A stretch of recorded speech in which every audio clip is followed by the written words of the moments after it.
Well, hello, good evening, and welcome to our latest episode of Brett's Old Time Radio Show. Welcome to my home here in beautiful Lyme Bay. Daffodils are everywhere as we wish you a happy St. David's Day. Hope your day's going well. Another week over and a brand new month, 1st of March. Pinch punch, 1st of the month, no returns. How's your February been? All right, I hope it went well. Well, we're heading for spring now, which is brilliant. Lovely to see all the flowers just beginning to come up and birds singing, and it just feels like we may be on our way to summer, which is a wonderful place to be. It's pouring with rain at the moment though, but I'm hoping things are going to brighten up and it's going to be lovely down here at the seaside. A massive thank you for joining me once again for our regular late night visit to those dusty studio archives of old time radio shows right here at my home on the south coast of the United Kingdom. I'm Brett, my host for a nighttime podcast. Welcome to another episode, and it's a belter. It's a good one tonight, and I know you're going to enjoy it. Don't forget, I've got Facebook, Instagram, and YouTube. They're all called Brett's Old Time Radio Show. I'd love it if you could follow me. And Sunday night, I've got a brand new show about to begin. It's a true crime podcast, and I do hope you enjoy it. The first one is only a really short one. It was a bit of a tester one, but I sent it to a few people, and they said, do you know what? That's really good. So I think we're going to give it a whirl. It's called Sunday Night Mystery, and I'm going to do it weekly, and we'll just see how it goes. But I'm quite excited about it, so I do hope you enjoy it. I've got a supporter page at patreon.com/Brett's Old Time Radio Show, and, well, let's crack on. Time now for some comedy on a Friday. It's Dad's Army. It's episode 16 of Series 1. It's called The Bullet Is Not for Firing.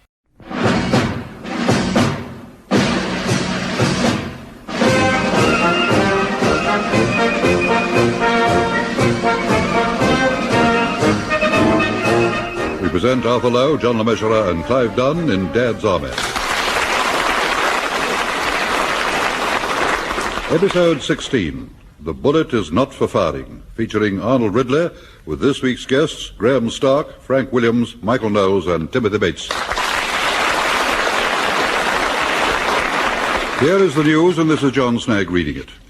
As a consequence of incessant heavy raids on Britain by the German Luftwaffe, that ever-vigilant band of men, the Home Guard, send out their patrols ready to catch any enemy parachutist foolhardy enough to land on British soil. At the Command Nerve Centre, the Vicar's office in the Church Hall at Walmington-on-Sea, the platoon commander, Captain Mannering, and Sergeant Wilson eagerly await the return of their patrol.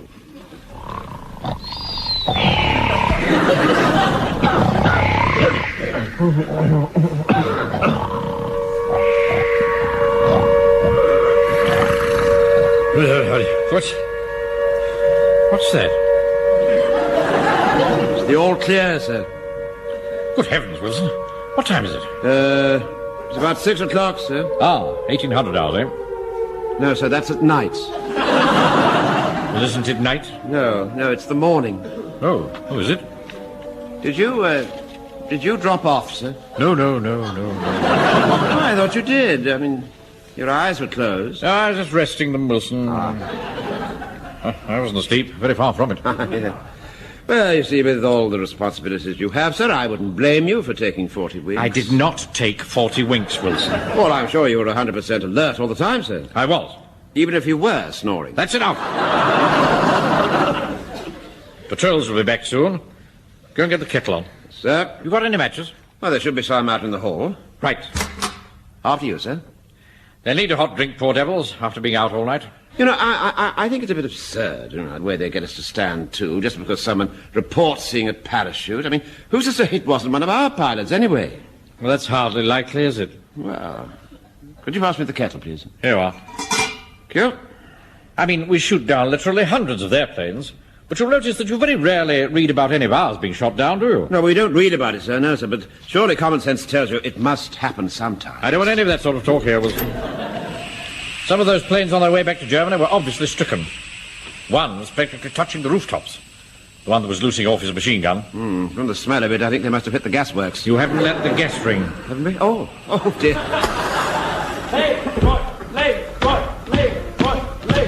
Here are the men now, Wilson. Right, Will. Pick them up there, come on. Put some guts into it. Kick those feet up, Godfrey. They don't go much higher, I'm afraid.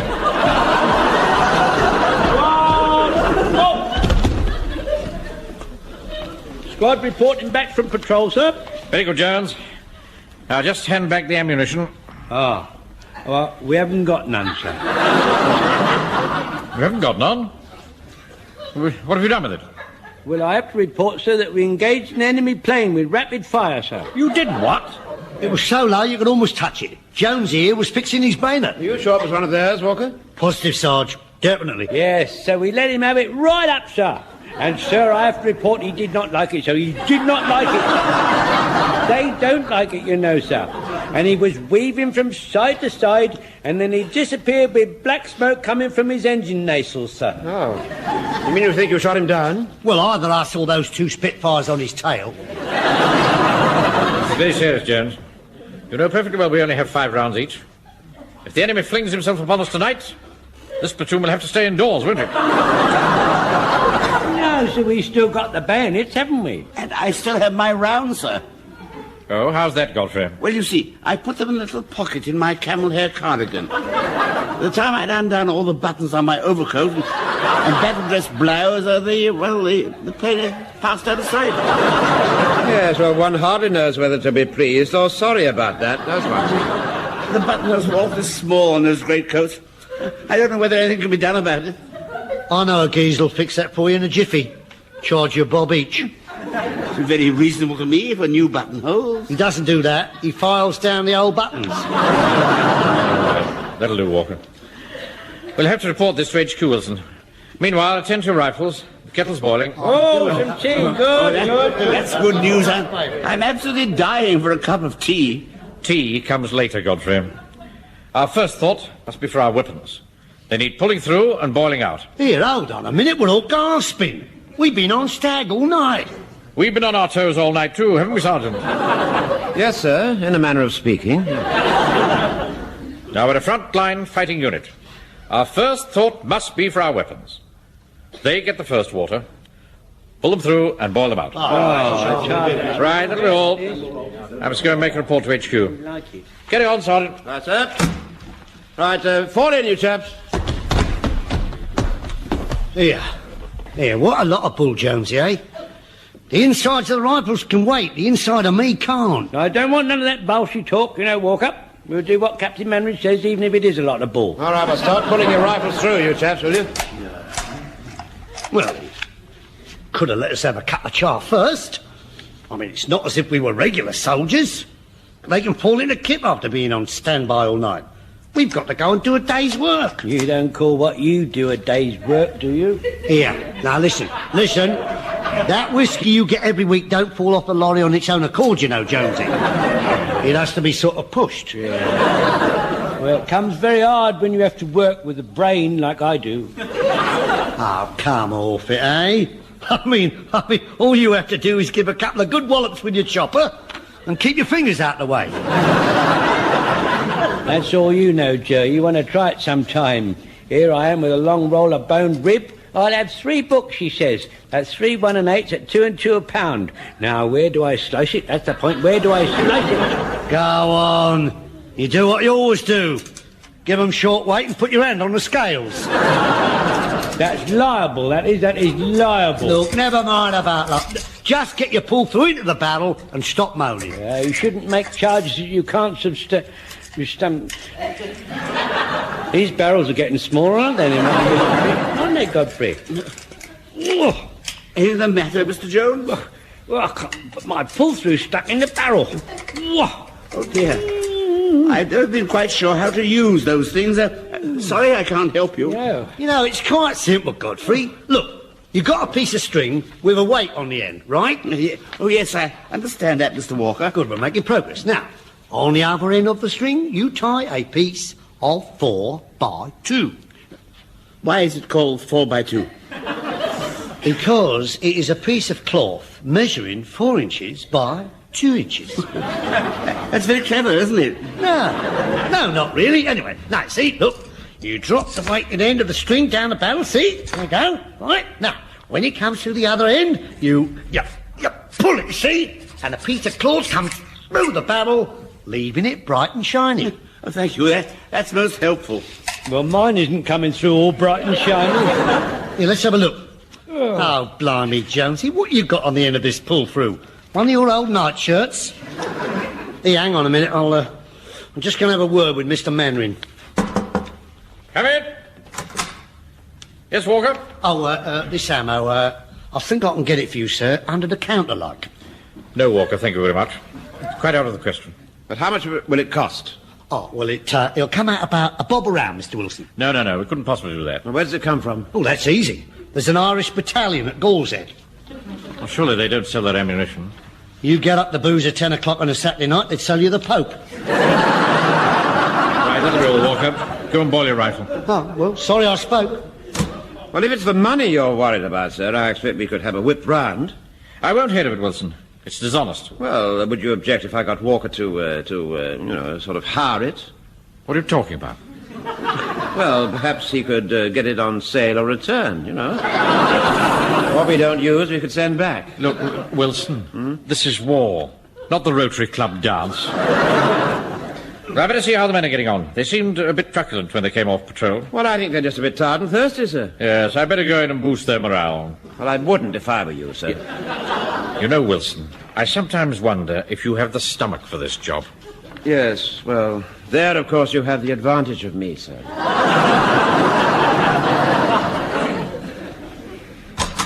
Now, men, how are we getting on? Are those barrels all bright and shining? Ah, Jones, we're having trouble with our pull-through. Well, it's a bit sticky, sir. Let me try. I just said my right arm is not as powerful as it was of yesteryear, sir, through not having the quantity of chops to joint. Or joints to chop. Yeah,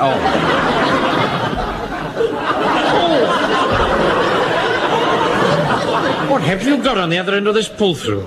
I think it's just a possibility it's got knotted, sir. Well, let's try some other means then, mustn't we?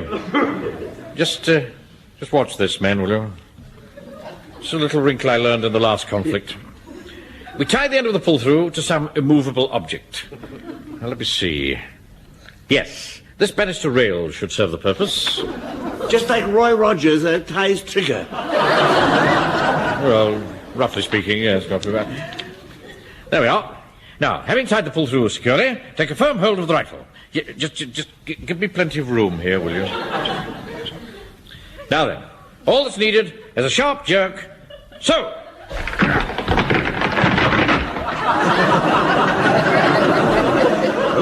Oh, dear, I don't think the vicar's going to like that hole in his banister.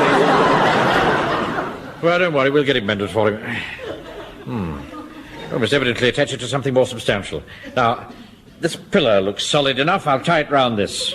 Blimey, so that comes the way the whole hall will fall down. Well, it's hardly likely, Jones. I'm not Samson in the temple. Right, here goes. You've broken the string off now, sir.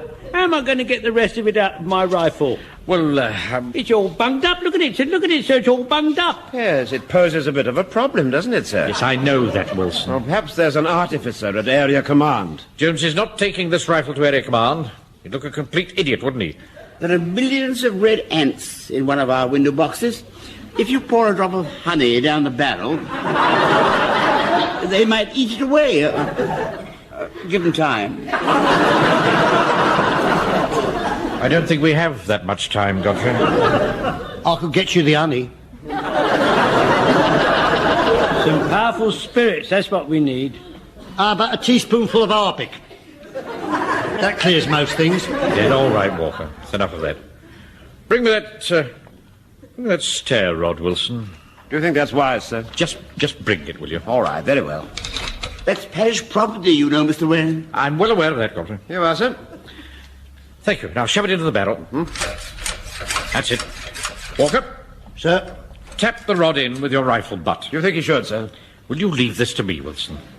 I know what I'm doing. Go on, Walker, tap it in. Right.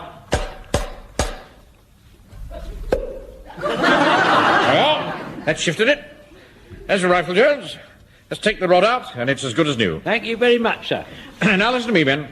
When you leave here this morning, I want you to go back to where you shot at that plane and collect as many used cartridge cases as you can. I shall need them to get replacements from headquarters. So bring them in when you parade tomorrow. Excuse me, sir. What is it? We've got a bit of a problem. Having got rid of the blockage from Jones's rifle, the question is, how do we get the stair rod out of the barrel? What? I'm afraid it's stuck, Mr. Mannering. Oh, yes. Well, you'll just have to take it to an artificer at Area HQ. Well, what shall I tell him, sir?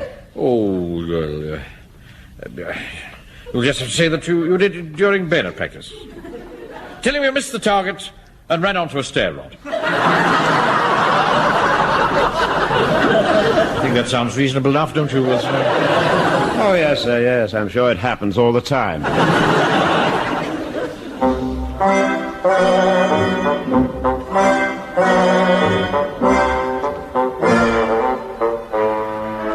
Well, this looks good, Wilson. Very good. Oh, yes, sir, yes.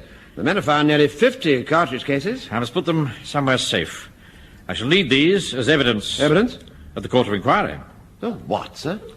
I've had a letter from Area HQ. They're sending down 2 officers to set up a Court of Inquiry to inquire into the circumstances of the loss of 75 rounds of .300 ammunition. Oh, dear. Oh, dear, oh, dear, oh, dear, oh, dear. Oh, dear. What's the matter with you? Nothing at all, sir, no. It's just that for a few paltry bob we could have hushed it all up. My motto is, and always has been, honesty is the best policy. Yes, well, I would have thought that one about using a steamroller to crack a walnut would have been more appropriate to the occasion, sir. Yes. I shall want the men on parade early to get the hall ready for the Court of Inquiry. Very good, sir.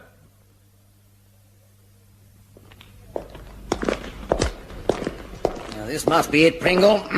St. Aldham's Church Hall, eh? Is that the Warmington Platoon's HQ? Well, apparently. I must say, Marsh, it doesn't seem quite like the General to convene a court of inquiry about a little thing like this, does it? Well, the General didn't want to. It was that pompous little captain fellow, wasn't it? Mannering. We just asked quite politely why he needed more ammo. He started to get all regimental, saying he didn't want to cover anything up. That's a damn nuisance.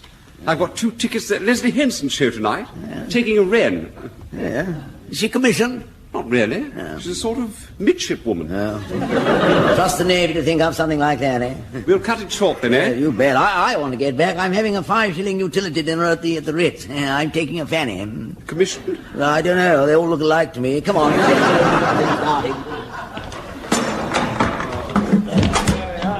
There you are. Where does Mr. Mannering want this Union Jack put? I can't imagine, Godfrey. Look at it nice over the wall there.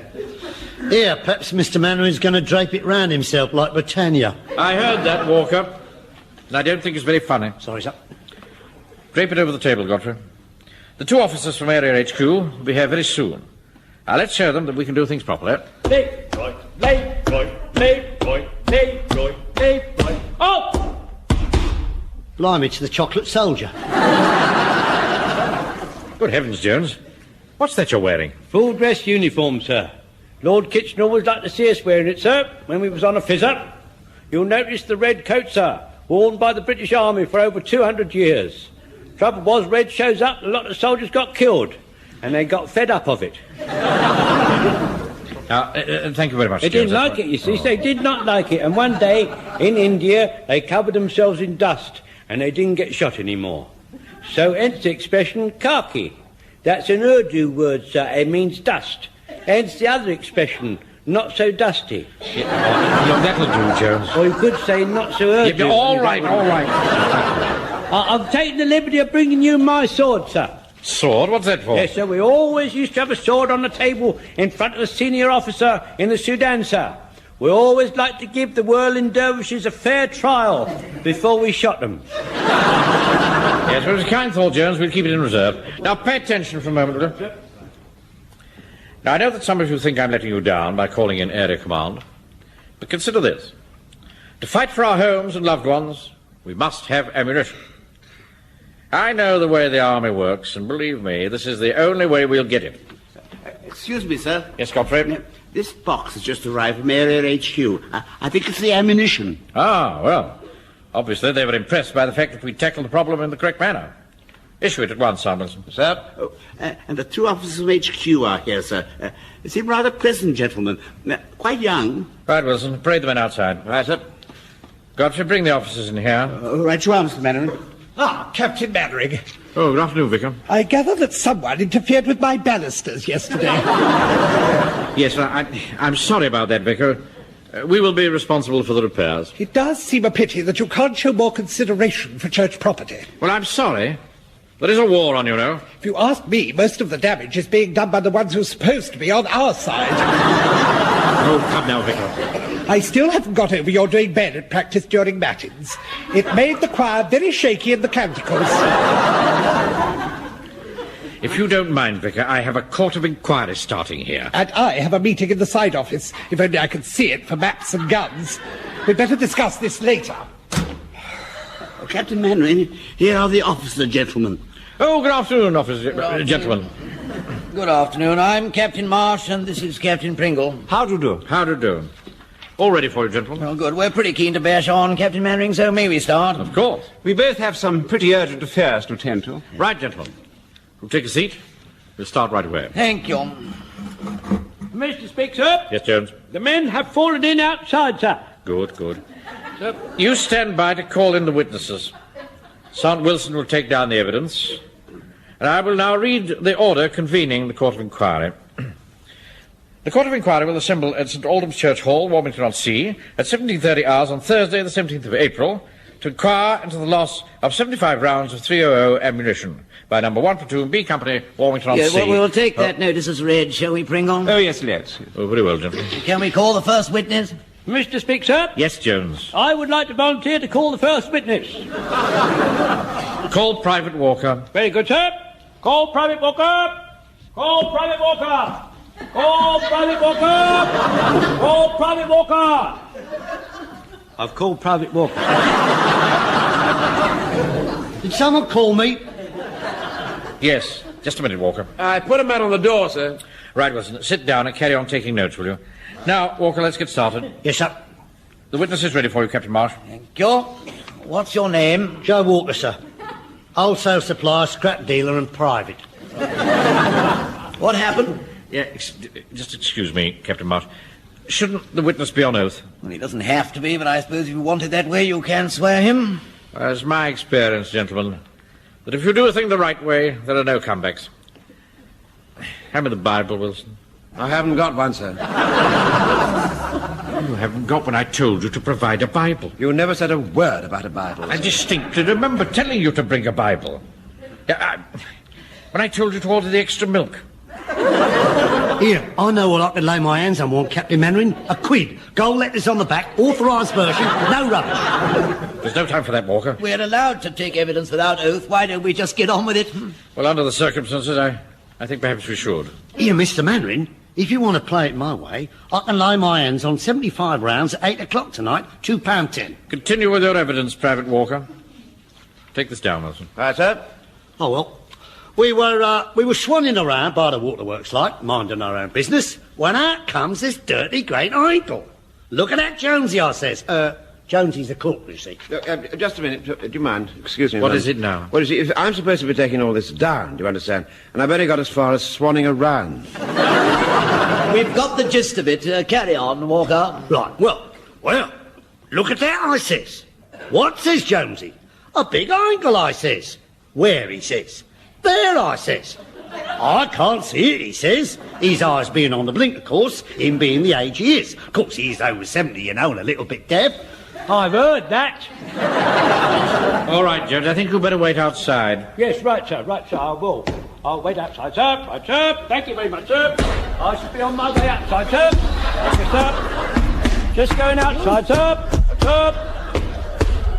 Oh. Now, Walker.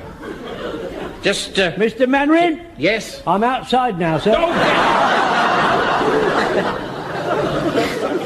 Now, Walker, just tell us about the shooting as quickly as you can. Yes, sir. Sorry, sir. So, we shot at him. I'm afraid we'll need a teeny-weeny bit more detail than that. I was giving him more detail, wasn't I? Look, now, suppose we take it from the point where you loaded your rifles. It's a good idea, Wilson. We loaded them before we left the hall. Who gave the order to fire? Jonesy. Corporal Jones. Put that down, Wilson. Jones gave the order to fire. I think we're getting somewhere now, gentlemen. Oh, praise God in His holiness. What in heaven's name is that? Excuse me, gentlemen. I'll deal with this. Excuse me, Vicar. Vicar! Just a moment, ladies and gentlemen. What's the matter, Mr. Mannering? Look, I've got a very important court of inquiry going on in the hall, and I can't have all this. I beg your pardon, Mr. Mannering, but it is the church's hall, you know. No, it isn't. It's been requisitioned. Not this office. This is still church property. We can't carry on in there with all this noise. If you can do your blood-curdling bayonet practice during my responses, I can do my jubilati during your inquiry. Now listen, Vicar. You and I are standing shoulder to shoulder, facing a common enemy. Can't we cooperate? Oh, very well. We'll do something quiet. The nunc dimittis. Lord, now lettest thou thy servant depart in peace. Nothing personal, Mr. Mannering. Thank you. Well, I've dealt with that. I don't think there'll be any more interruptions. Right, whistle. Stand by two. Stand by the sandbag. Stand up pump. Stretch your party. Falling behind the scout hut. All right, sir. It's all right. It's all right. It's not a bomb. It was thunder. What? Oh, sorry about that. Shall we continue, gentlemen? Oh, yes. Thank you, Captain Mannering. What's going on, Jones? Excuse me, sir, but the men are refusing to wait outside on account of they're getting soaked to the skin. Should we adjourn for half an hour, gentlemen? Great Scott, no. I definitely think we should continue. We can't have all the witnesses listening to each other. Well, why don't Corporal Jones and the platoon demonstrate to us precisely what took place? I say, what a wizard idea. Well, thank you, Pringle. Very well. Corporal Jones, show them what happened. Well, Captain Mannering, when I saw the plane, sir, I remembered all you taught us about engaging enemy aircraft. You remember, sir, how you told us to camouflage our faces with khaki handkerchiefs? Yes, that's right. Well, we didn't have no time for all that rubbish for a start, sir. Then you said we was to scatter. Well, we did that all right, sir. And then I gave the order. Well, go on. Oh, Captain Mannering, I think I'm going.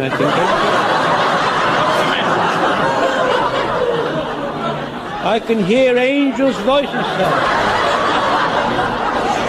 Jones, it's not angels. It's the choir in the side office. I thought the harmony was a bit ropey. Excuse me, sir, but am I supposed to be taking all this down? For God's sake, no! What happened next? Oh, well, we remember what you taught us, Mr. Mannering. Yeah, that's right, we did, yes. Cock, I said. I beg your pardon? Cock your rifles, I said. Go on, lads, we'll show 'em. Rifles up, I said, just like you said, sir. Swing with the plane, lads, swing with the plane. Aim in front of it, just like you said, sir. Then I gave the order, shoot! Oh, no. No, not shoot, Jones. You should have called, fire!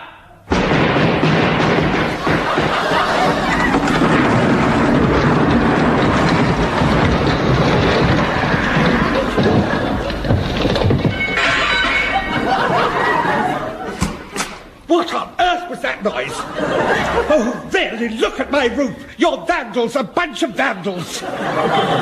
Sorry about that, Vicar. Captain Marsh, Captain Pringle, would you be free to attend another inquiry, say, sometime next week? Oh, no!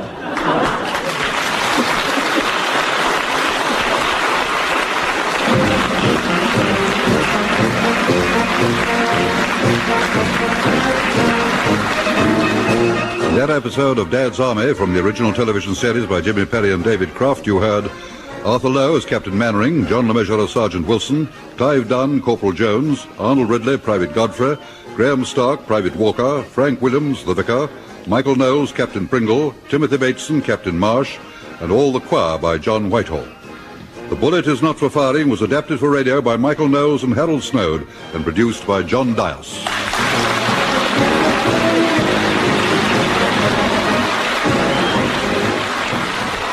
Welcome back. Hope you enjoyed our latest episode of Dad's Army. And don't forget, it's insurance investigator Johnny Dollar with another adventure. Yours truly, Johnny Dollar, going live at 5 p.m. GMT tomorrow. As I mentioned earlier, we've got a brand new show starting on Sunday. I'll tell you more about it. And I'm hoping to get out with George and do a few little video clips. So we've got a bit going on, so it should be quite exciting. Now then, thanks for listening. I'll be with you 7 days a week, each and every week. And I'll see you tomorrow on Brett's Old Time Radio Show. Love you. Bye.